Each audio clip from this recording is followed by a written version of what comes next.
হায় রে হায়, কেমনে আমরা বক্তা হলাম না।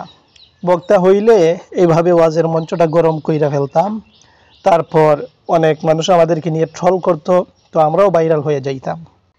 কখনো কোনো দিন পারমিশন ছাড়া কোনো বক্তার বক্তব্য কপি করতে যাবেন না। কখনো কোনো দিন পারমিশন ছাড়া কোনো বক্তার পোশাক আশাক টুপি পাঞ্জাবি কপি করতে যাবেন না। কখনো কোনো দিন কারো পারমিশন ছাড়া কারো মোবাইলের গ্যালারি চেক করবেন না।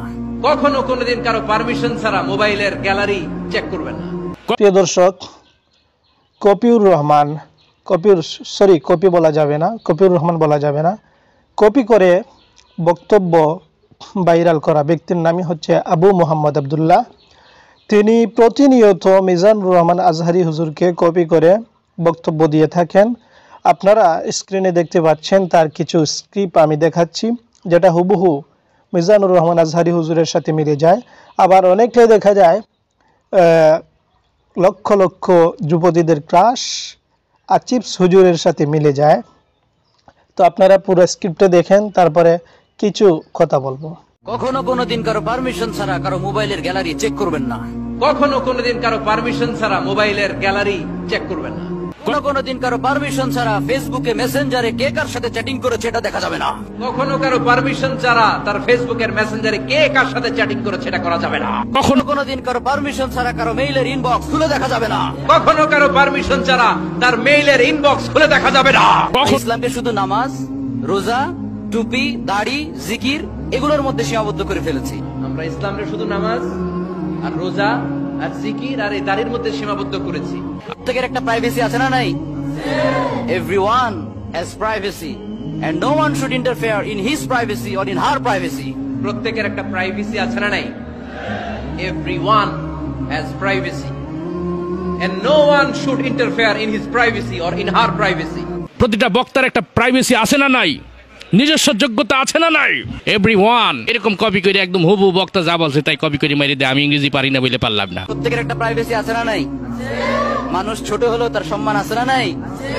এজন্য ছোট্ট বাচ্চাকে কখনো প্যান্ট খুলতে বলবেন না।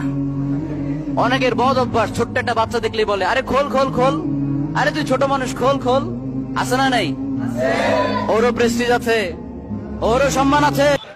দর্শক, আপনারা এখানে দেখলেন হুবহু মিজানুর রহমান আজহারি যে কথাগুলো বলছেন, আবু মোহাম্মদ আবদুল্লাহ সেই কথাগুলো বলছে। তিনি কি করেন, পর্দা ঘরের ভিতরে গ্রিন পর্দা টাঙিয়ে ভিডিও শুটিং করার পর সেই ভিডিওটাকে নিয়ে কোনো বক্তার স্টেজে বসিয়ে তিনি ভিডিওটা প্রচার করে থাকেন। এভাবেই কিন্তু এই হুজুরটা ভাইরাল হয়েছে। তিনি কখনো এমন বিতর্কিত বক্তব্য দিয়ে ভাইরাল হয়েছেন যে প্রেম করা যায়, মাঝে মাঝে কখনো প্রেম করা ফরজ, এগুলো বলে থাকেন। তো আপনারা আপনাদের মূল্যবান মতামত তাকে নিয়ে বলবেন যে এই প্রেমটা বলা যায় ডিজিটাল যুগের প্রেম, যেটা সম্পূর্ণ হারাম, আমার অফিশিয়াল সেটাকে ফেসবুক তিনি পেজে জায়েজ একটা মেসেজ ড্রপ করেছে। আমার পেজ আমাকে সেই মেসেজটা দেখালো। আবার অনেক সময় তিনি বলেন কি যে এই প্রেমটা নাকি ফরজ। তিনি ব্যাখ্যা কি দিয়েছেন, সেই ব্যাখ্যাটা হচ্ছে যে স্বামী স্ত্রীর প্রেমের কথা তিনি বলছেন। অথচ প্রেম বলতে এই বিষয়টাই ডিজিটাল যুগের পোলাপান তারা বুঝে থাকে যে আসলে অবৈধ প্রেম যেটা বিবাহের পূর্বে হয়ে থাকে, সেটাকেই তারা বুঝে নেয়। আবার অনেক সময় অনেক যুবতী মেয়েরা নাকি তার ইনবক্সে, পার্সোনাল ইনবক্সে মেসেজ ড্রপ করার পর সেগুলো তার পার্সোনাল পিএস যিনি আছেন শাকিল, সেই ব্যক্তি নাকি তাকে দেখায়। তো দেখুন, ওয়াজের মঞ্চে এসে ওয়াজের দিনী কথাগুলো ব্যতি রেখে দিনী কথা রাইখা তিনি এই সমস্ত প্রেম নিয়ে, প্রেমালাপ, ক্রাশ এগুলো নিয়ে বক্তব্য দেন। তো ওয়াজের মঞ্চগুলোকে তারা খেলার পুতুল বানিয়ে ফেলছে। আমি কিছুই বলবো না, জাস্ট আপনাদের সামনে তুলে ধরছি হায় রে হায়, কেমনে আমরা বক্তা হলাম না।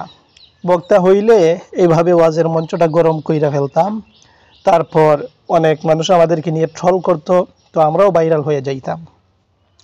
তো বিষয়টা হচ্ছে তারা ভাইরাল হওয়ার জন্য সব কিছুই করতে পারে, কোনো কিছুই তাদেরকে আটকায় না।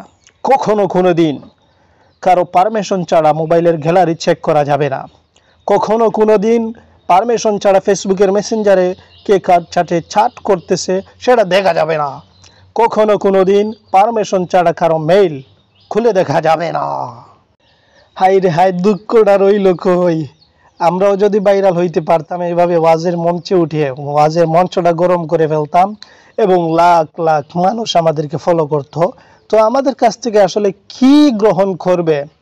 হেদায়েতের কথা গ্রহণ করবে নাকি এই ধরনের প্রেম প্রীতি ভালোবাসার কথা গ্রহণ করবে? আপনারাই বলুন। আপনাদের মূল্যবান মতামত কমেন্ট বক্সে জানিয়ে দিবেন। আসলে এই ধরনের ফালতু বক্তারা ওয়াজের মঞ্চটাকে রঙ্গলীলার মঞ্চ বানিয়ে ফেলছে নাকি ওয়াজের মঞ্চটা তার স্বকীয়তা বজায় রেখে চলছে, এই বিষয়টি নিয়ে আপনাদের মূল্যবান মতামত এক লাইনে হলেও কমেন্ট বক্সে জানিয়ে যাবেন। ভালো থাকবেন, সুস্থ থাকবেন। নেক্সট আরেকটি ভিডিও আমি দিব ওনার কিছু কার্যকলাপ নিয়ে। ভালো থাকবেন, সেটা দেখার অনুরোধ রইল।